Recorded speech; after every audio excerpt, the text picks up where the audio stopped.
Hey guys, welcome back to another stream. Welcome back to the channel.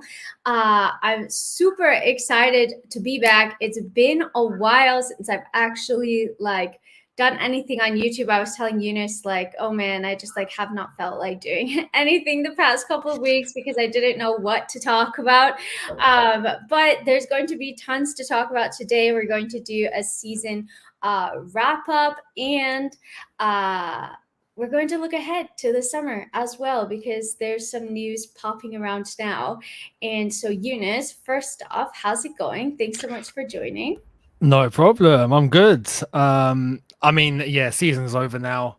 Things are calm, and I'd like to think positive as well because I think this summer, compared with what we're hearing today, the summer could be a good one. So fingers crossed. But overall, no, I'm good. I'm good. I'm glad the season's done now. I know. I just felt like it was so anticlimactic. Like after the FA It Cup was. final, and I was there, and it was so cool. And then we, saved Sadio Mane's penalty, and then just to lose. And I was like, well, top three secured. I don't know what else to talk about at this point. Yeah. But we're going to talk about the season first. And I know that I personally had very high expectations for the season because we were coming off of the back of a Champions League win. And I know winning a Champions League is different than winning the league, but rewind, it's like August 2021. I was like, we have solved our goal scoring issue. We have brought in Romelu Lukaku. We have Reece James. We have Ben Chilwell. We have Mason Mount. We have Kai Havertz. We have N'Golo Kante and Kovacic. We are sorted. We are going to be fighting for a Premier League trophy, finally after all this time. And no, still a big gap. But what were your expectations ahead of the start of the season? I was the same. It's funny. I done a reaction to my Premier League predictions video that I done just before the season started, and I uploaded that today. And I was going through what I said, and I said Chelsea will win the league, or we'd be up there with Man City because it'd be between us two. Why? Because we signed a striker, and that's all we needed. We're champions of Europe. We've now got a striker. That's all we needed.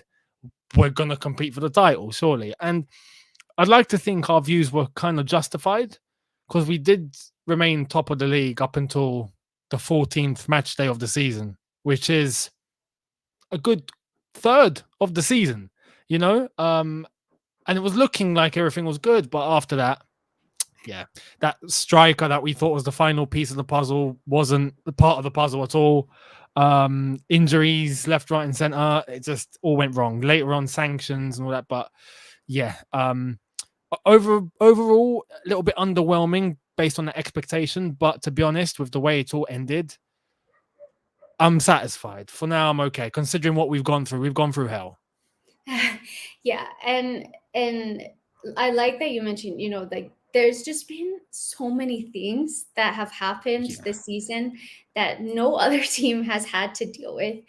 Injuries to not one but both of our wing backs at the same Yeah. time for a period of 3 months. Ben Chilwell was out for basically the entire season, and I felt like we saw in the very last game of the season when he came on for just a couple of minutes how important he is. And I've been literally saying that the entire season, this left-hand side is nothing without Ben Chilwell. He's just so unique and brings so much. Remember the Christmas period with COVID and everybody was getting games postponed. Chelsea did not have not one game postponed, and we were Not one. no squad. And then We asked for one as well, and they didn't grant it to us. We asked yeah, for the Wolves and game, and yeah.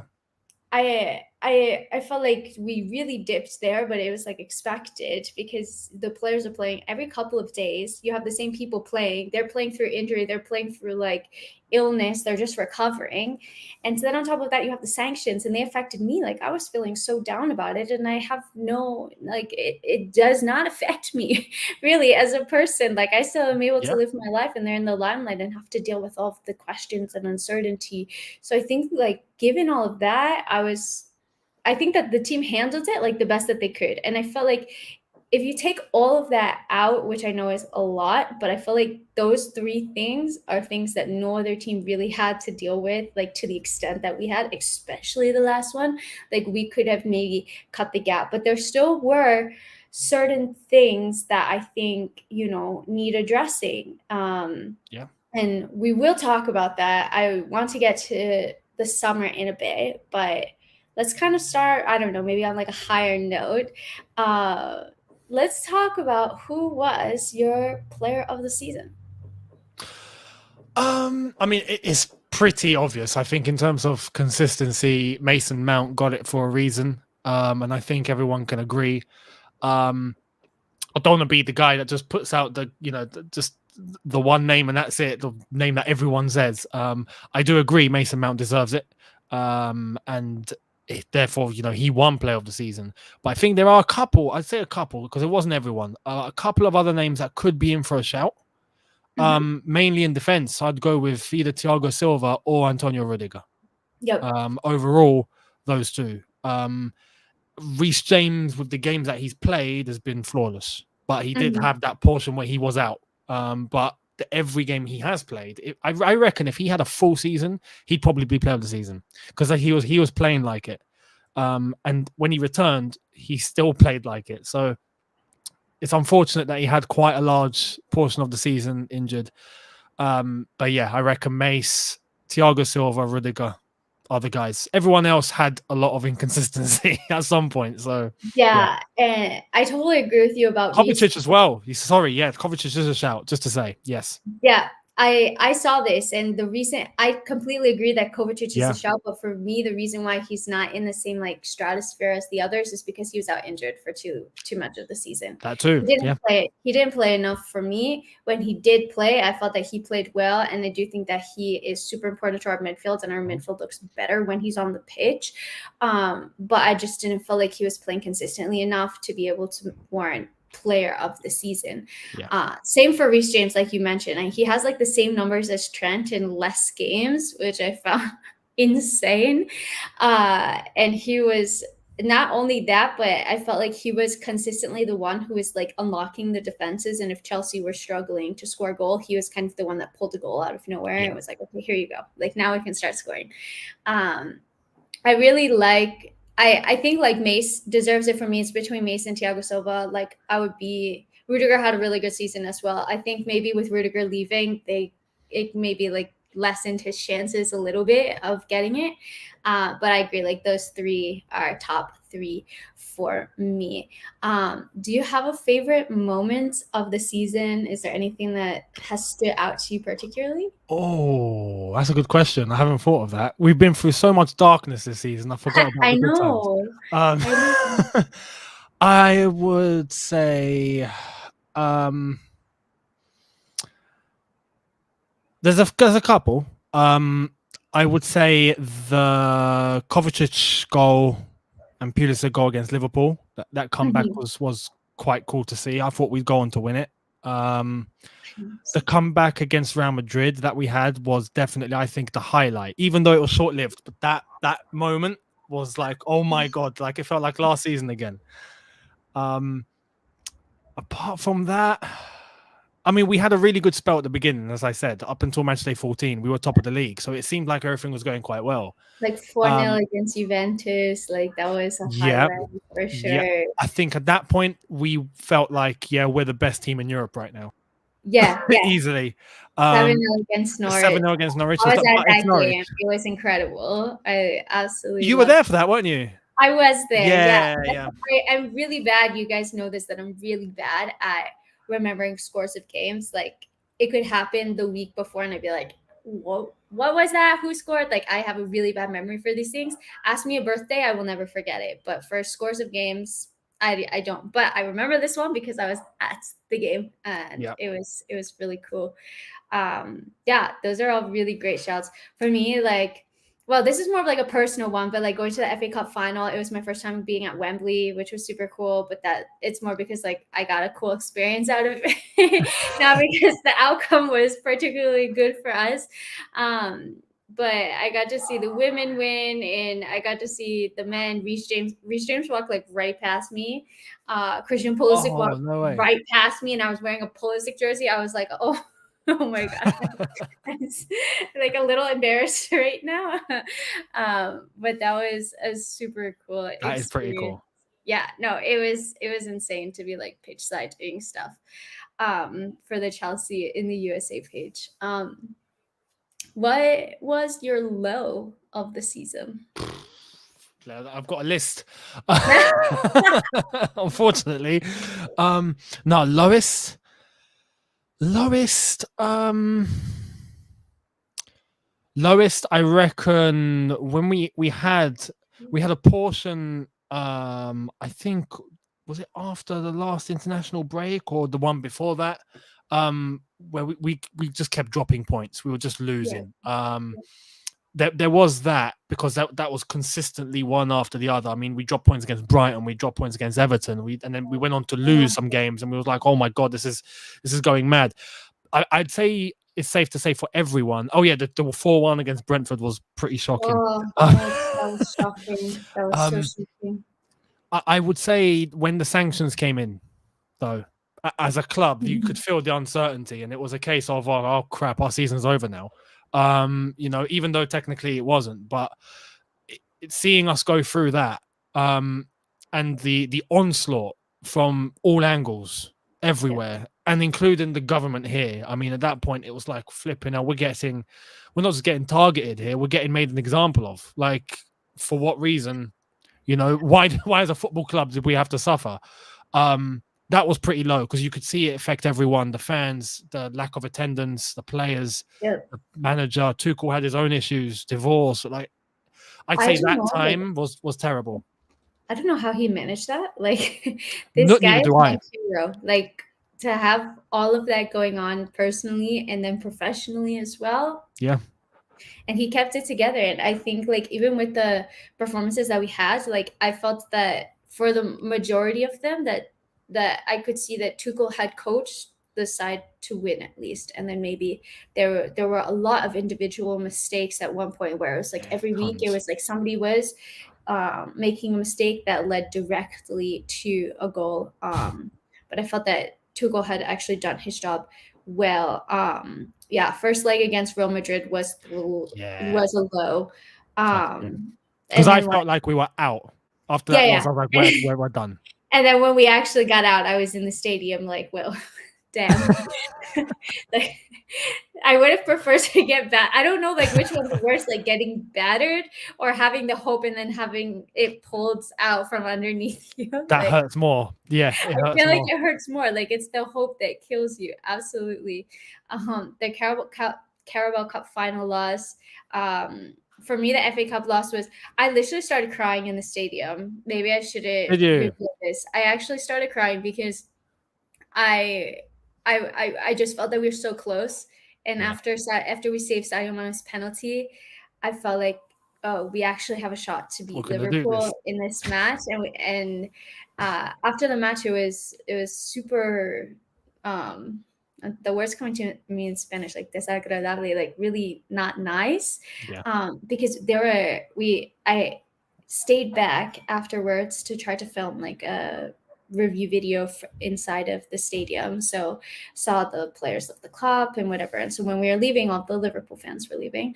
And I had some Liverpool fans just like chanting in my face, being like, "Oh, F you, Chelsea, like get out of here, like we won." I'm like, why are you singing in my face? Like, this is so weird. This is so weird. I was like trying to record, people were coming in, interrupting it, being like, you lost, whatever, like being super rude. And I was like, this is my low. Like, Well, I can't take this and I can't say anything back. welcome to attending a match day at Chelsea, basically. Yeah. The women's game was so chill. Like, they did not even separate fans because it was so chill. Like, you don't have to separate fans. It was crazy. Yeah. But it's okay, guys. I just wanted to touch on this, but I don't want to bring us down. Like, I don't want to bring us down anymore. So let's talk about some more players. Who is your most improved player of the season? Is there one? Oh, yeah, is there one? That's true. Lukaku. No, I'm kidding. Most improved. Try to think for myself, because I actually don't have anybody in mind, because I feel like everybody has been either pretty consistent or not consistent. I think most improved. Maybe It definitely won't go to any attacking player. That's for sure. I think I would say Kovacic, Chalobah. Mm-hmm. I say Kovacic because prior to this season, he had seasons where he looked average. Like he looked all right. He didn't look amazing. He looked good. He had some games which were really good, some games which were just okay.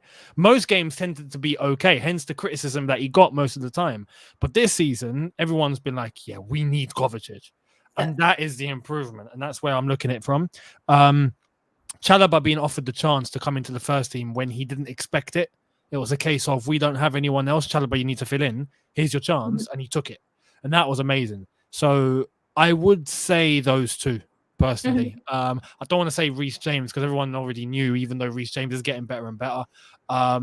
So I'd go with Kovacic in terms of prior seasons to this season, and Chalobah as well in terms of his debut to now. Yeah, I think Chalobah was the one that came into my mind, and yeah, the people in the chat are saying Chalobah surprised me the most. Some people are saying Gallagher. He did have a breakout season, but I was just talking about like Chelsea players, like in the Chelsea team, not like on loan, but he did have a breakout season. I think a lot of Chelsea players like Broya as well had a breakout season. Yeah, for me, I was really impressed because I hadn't followed Trev so much like beforehand, and I thought that he like slotted into the team really well. Had maybe some wobbles, as you would expect from somebody who's super young and playing their first season in the Premier League, but I thought that he was really impressive. So now I want to play a game. Keep, sell, and maybe a loan option, but not like so much, because I feel like we're gonna have before this, do you think that we're going to see like a big summer clear out? Because Tuchel has been reported is not taking summer vacation, and he's just going through the squad, going through who to bring in, I think who to get out. And I think we saw that there are a lot of players that seem to be that are already confirmed to be leaving the club or might likely be leaving the club. So do you think that we're going to see like a massive turnover this summer? I think we're going to see a big summer. And I'm glad, because I had doubts. I was like, when is this sale going to be completed? When are we going to get the sanctions lifted? But we're running out of time. I was like, it's 30. Like we have May 31st. Yeah, exactly. And as of today, it's looking like everything's in place. We're hearing really good things about Todd Bowley. He wants to get stuck in. We're hearing about 200 million already for Tuchel. We're hearing Tuchel is not going to take a holiday and he's going to be at home, which is close to Cobham. So he's going to be working throughout the summer. Brilliant. That's commitment. That is commitment, I have to say. That is. I think Thomas Tuchel might be my favorite ever Chelsea manager at this point. This is why he needs the time and he needs the backing. And what we hear today, especially Matt Law saying that he's going to be given a Liverpool-style structure.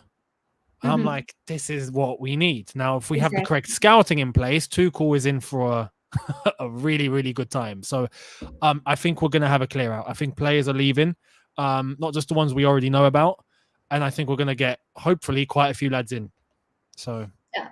And from the research that I did on Todd Bowley, when all of this was going around, something that I really liked was that when he tried to buy Chelsea in 2019, he was saying, one, the fans are first. Like, you have to constantly think about what the fans want. And he knows that we need to compete, and we have like a 19-point gap between us and first. Like, we need to, decrease that gap as much as possible. I don't think it's going to happen in one summer, but I think he's also like very smart, from what I've read, about the types of players that he brings in, and that it might not be necessarily like this big money signing, but that it's going to be somebody who slots into the team and works. And I think that's something that Liverpool have been doing so brilliantly, and Chelsea tend to go for these more big names, but then we're left with players who don't fit into any one style of manager, and like we just have a bunch of players that fit into different pieces and can play different styles. So that's something that I'm hoping we're going to see change. But realistically, I want to go through the players, and we're not going to be able. Chelsea aren't going to sell all of them, like No, of obviously. course. But some of them I think might be more complicated because they have big wages or their deal doesn't expire, whatever. But I want to know realistically, keep, sell, or do you think maybe a loan is like the most valuable or viable Yeah. option at the moment? Okay. I'm not going to go through players that. Well, I'll go through players like Mendy, keep, obviously. Like, we're not going to get rid of Mendy. Yeah. Kepa. Sell. I It's think only we'll right. be able to sell him. I think we will. I wouldn't be surprised if we can't, but I do think there will be a solution. Even if it means, we're not going to get 70 million back. If we get, I mean, luckily he's still young. If we get 50 or 60, or I think we'll take it, especially with new owners, because new owners are coming in blank. So anything that they sell is basically profit for them. Not for Chelsea, but for the new owners it is. So, yeah.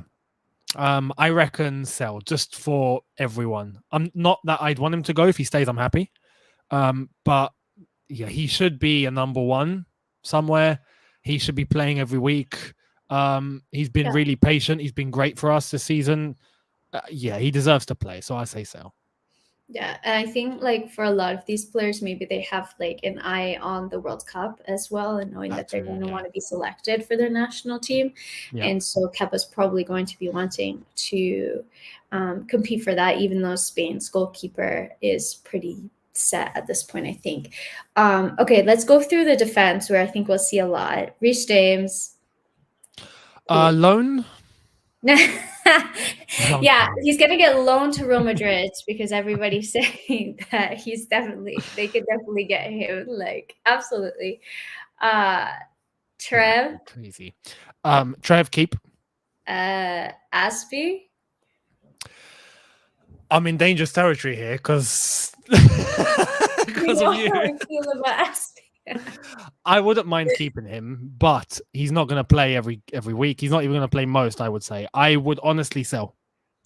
I don't think that was the plan, like, for this season. I truly don't think it was the plan for Aspie to play as much as he I don't think so. Yeah, I don't think it was either. But he had to. Yeah, he had to, and credit to him for stepping up. Because I can imagine like how tiring it is. Like, I go to the gym and I'm sore for days. I think I'm kind of torn here because I think the new owners are probably going to want like some stability, and maybe you want to keep like your captain who's been at the club for like a decade to kind of like help with this new change of ownership and just changes in general and bringing a lot of people in and a lot of people leaving. He has to be okay with less football then. That's the thing. On the other hand, like, I think it's probably going to be his last World Cup, and I think he's going to want to make sure that he's selected, and he has a better chance of getting selected if he plays for Spanish team. So Barcelona, he's got a verbal agreement with, apparently. So if that actually were to go through, he starts, I think, every week for Barca at the moment. So I don't know if we keep or sell. This is like one of I think maybe we sell. Maybe. Yeah. Okay. Thiago Silva. I'll keep. Christensen is already sold, so no need to. Christensen is no comment. But no, fair play to if again. I stress because we don't actually know what he's going through. Yeah. That's a big question mark. It seems like it's weird. Something might be going on. So I don't know what he's going through. But he is leaving, so best of luck to him. Good answer. Yes. Yeah. Good answer. Marcus Alonso. He's gone anyway as well. So sell. Barca's just going. They like targeted our defense. They said, "This is the defense that I want. Oh, I can get them all for free or super cheap." Exactly. And that's basically it. It's good business for Barca. I have to be honest. Like, fair play to them because they're getting it for free. They know they can't spend money after what they've gone through. For free is a deal. They've taken good opportunity. Yeah. I love it. Oh, people in the comments are going through as we say, as we do it, and they're doing their own keep, sell, or loan. I love it. That's really nice. You guys keep doing that. I love it. Bento is obviously a keep. Jorginho. This is interesting.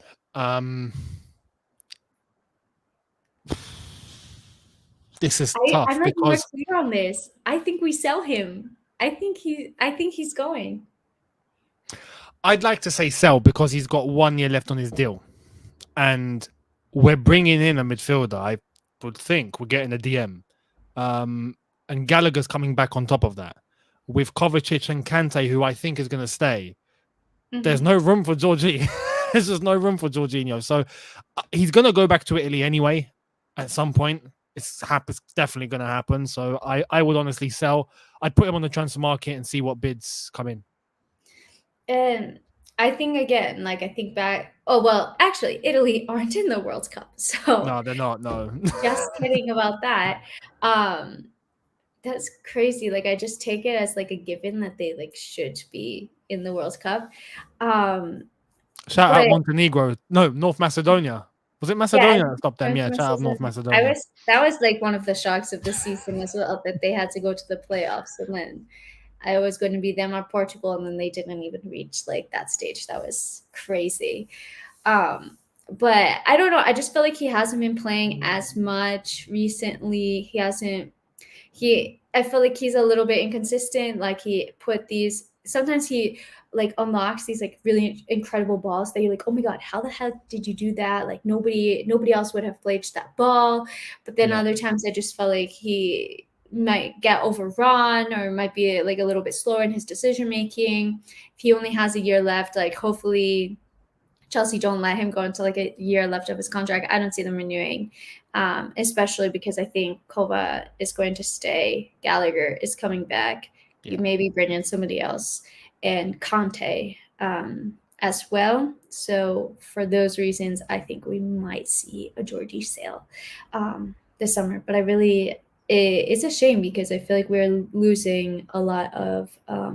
If we lose Jorginho, Rudiger, Aspilicueta, all in the same summer, you basically have like Thiago Silva left and Kante, who are like the more senior players on the team.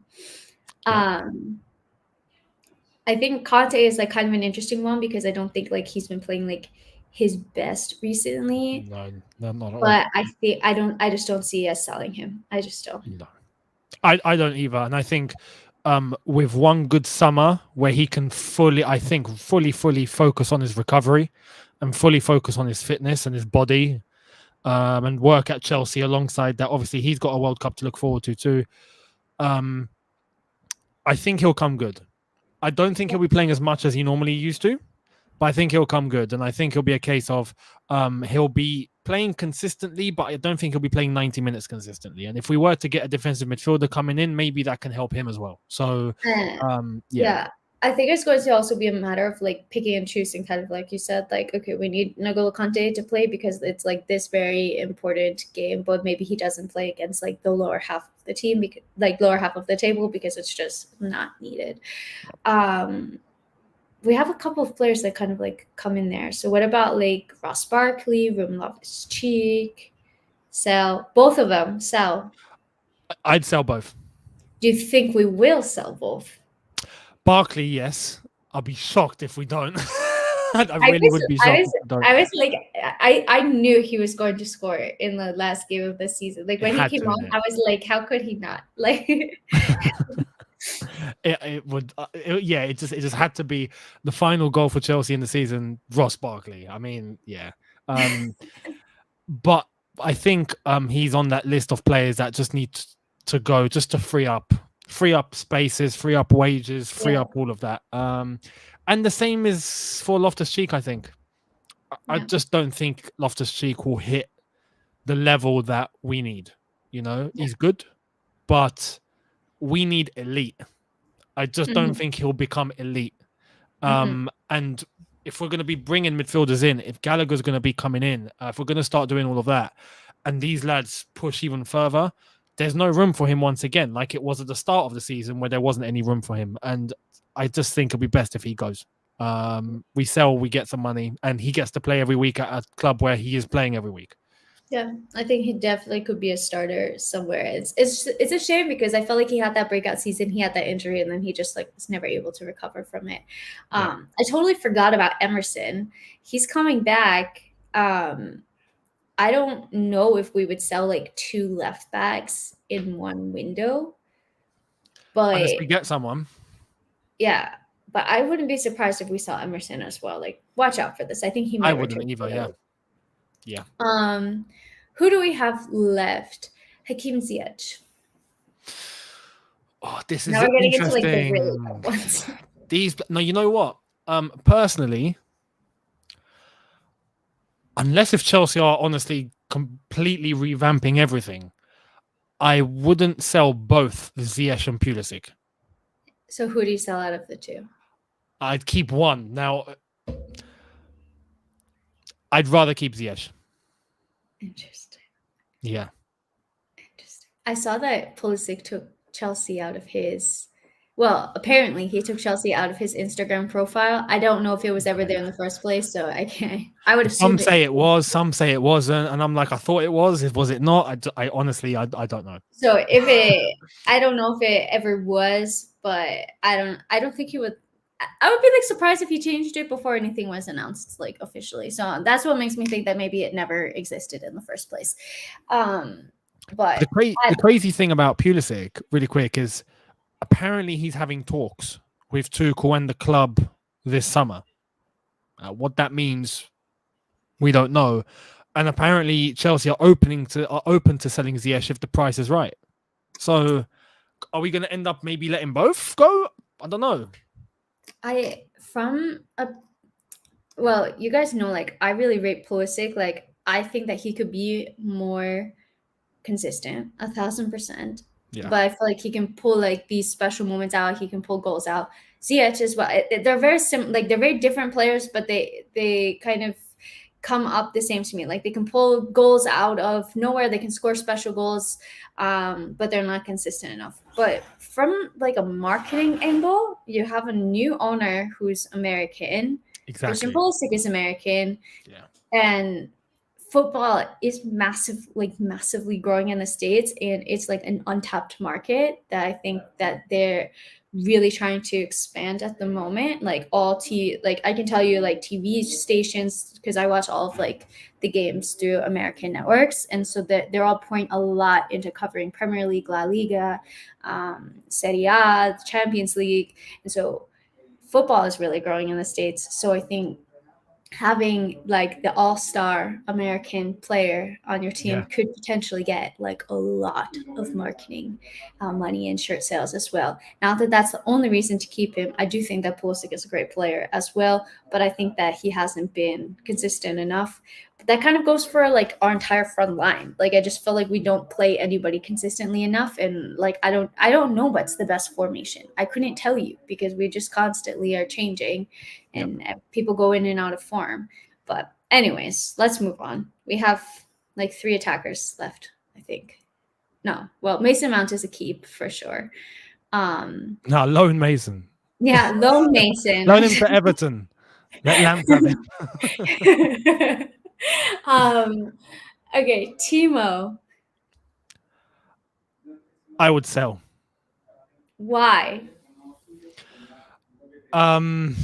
Similar reasons as to not just the consistency, because I do think there are games sometimes where he actually performs, but we need goals. We need goals, but we need chances being buried. We need chances being put in the net. And as much as he offers in terms of his contribution, we need someone who's going to be able to bury chances when it comes. And overall, he's just not been that guy. And I think going forward, I think that applies to our entire front line. But if we're looking at the other players that we know we'd keep, maybe the other rumors of the players that we might bring in, I would say Werner needs to go. And he's on massive wages as well, like 200 and like something, 200 220, I think. Yeah. Yeah, it's like one of our highest earning players. Kai Havertz for me is a keep. Like, You I have don't to, think yeah. I would be like surprised if anybody said Lukaku. What's happening with him? You see with Lukaku, yeah, because he's 100 million, right? And it's very, very unlikely that a club's going to try and come in for him. Yeah. After the season he's had, and knowing they have to pay so much money for a return that they might not get back, it's really risky. So there's a good chance he might actually stay.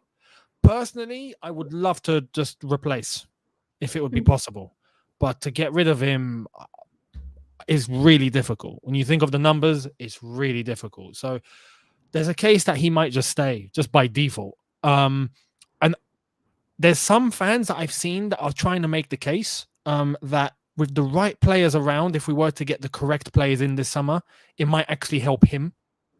Now, personally, I hear that and I can see where they're coming from, but I don't buy it 100% because regardless of system or players around you, if you're not getting the ball at all, then okay, fair enough. Okay, that's definitely something. There might be an issue, but he's had sitters, like blatant, obvious chances. Him, goalkeeper, goal in front of him, miss, miss, miss, miss, and it's just been constant. So I would love to replace him.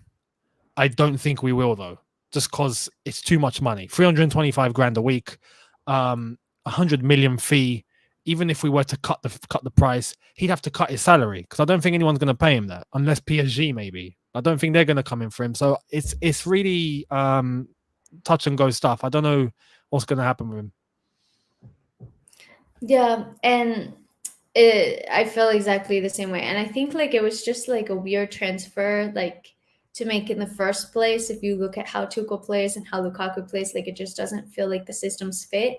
So I think Thomas Tuchel is going to have a hard look in the summer, which is what he's doing, and think about the system that he wants to implement and the style of play that he wants to have for next season and see which players fit in and which not. Because I think he needs to think about how does Romelu Lukaku fit into this team? Does he fit into this team? Because if not, like we need to try to either loan him until we can sell him or sell him directly. Yeah. But it's definitely a tough one.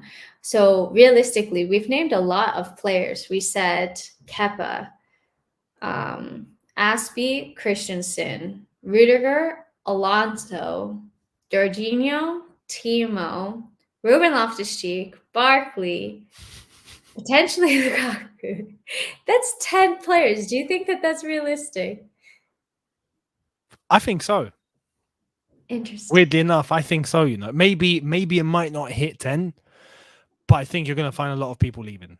I feel like we have so many people that like Bakayoko, Bachuai that are just like On our forever books. alone. Yeah, Kennedy, I forgot Kennedy as well. Like they're on the books.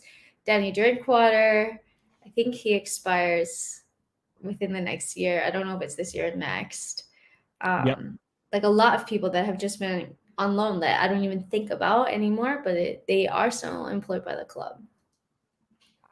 It's filled with people that are just sitting there, and it's taken up space on the books. It's taken up all sorts of room in the squad. So yeah, I think you're going to find a lot of those sort of players definitely leaving. But there's a whole revamp. We're hearing about Todd Bowley getting stuck in. It seems like the vibe at the moment. It seems like he's really ambitious on winning and trying to get Chelsea to the top, and that's what we want. And he seems really emotionally invested into it. You can see his charisma, you can see his personality. He's not flat. You can see that he looks like he's up for it. And what we're hearing constantly now, the last couple of days, have been really positive. So I think we're going to be having wholesale changes in the squad. So what, I don't need like names, but what positions do you think we're going to be looking to reinforce, and like how many players of each position? Because for example, if we have 3 center backs leaving, maybe we promote one but by 2 or something like that. Yeah, I think minimum 2 centre backs will be coming in. We're already hearing names. Kunde will be one of them, 100%. I'd be shocked if that deal didn't happen. So It's, Kunde would definitely be coming in. Another centre back would be getting a defensive midfielder for sure. It won't be too many, I'm afraid. We know what's happened to him now. He's going to Real Madrid. I knew that would happen after Mbappe fell through. So there's that. Declan Rice won't happen either. So probably a Sangare or someone, but a defensive midfielder. I reckon we'll get an attacker. Now, by attacker, a winger, or there's the whole Dembele rumor. We don't know. But yeah, a striker. Unsure. I don't know. It depends on the Lukaku situation, all of that. But I think those other positions would definitely get in. Yeah. No, totally agree. Maybe a left back as well. Yeah, I mean, there's the Cucurella link, and I'm really optimistic about that. I hope we can tempt so Brighton to good when sell. he played against us. Like so good. So good. So let's see. Yeah, thank you guys so much for watching. I know that I've been MIA. I promise I'll be more consistent now that I've gotten back into it. But I don't know, Eunice, I don't know how you put videos out so consistently. Like I work, I wake up, go to the gym, work, and I'm like so tired for the day. Like I'm exhausted. I feel terrible that I'm not so active, but I need to be more active. And I'm super happy that you were the first person that I talked to after my like mini hiatus on YouTube. So I really appreciate you coming on here. No problem. No problem. No, thank you for having me on. And yeah, there's gonna be tons to discuss this summer. So you're definitely coming in at a good time again. Yeah, exactly.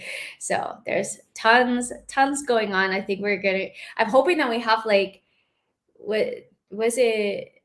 No, not this past summer, but the summer before, when it was just like new signing after new signing. Like every week we released somebody new, and it was incredible. Like it was like Christmas every morning, because we're like, now it's Thiago Silva, and now Ben Chilwell, and we had so many players. I hope that it's like that this summer. Let's Fingers see. crossed. Yeah, fingers crossed. Fingers It has crossed. to be.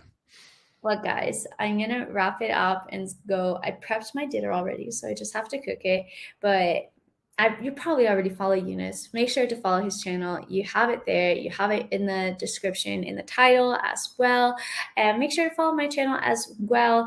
I promise I'll be more consistent and hopefully post some cool stuff. I might be going to the Chelsea USA tour in the summer as well. I happen to be in the US when that's happening. Didn't plan it like that. I booked my flight in January, but it just happens to coincide with the USA tour. So I might try to go to a game there as well.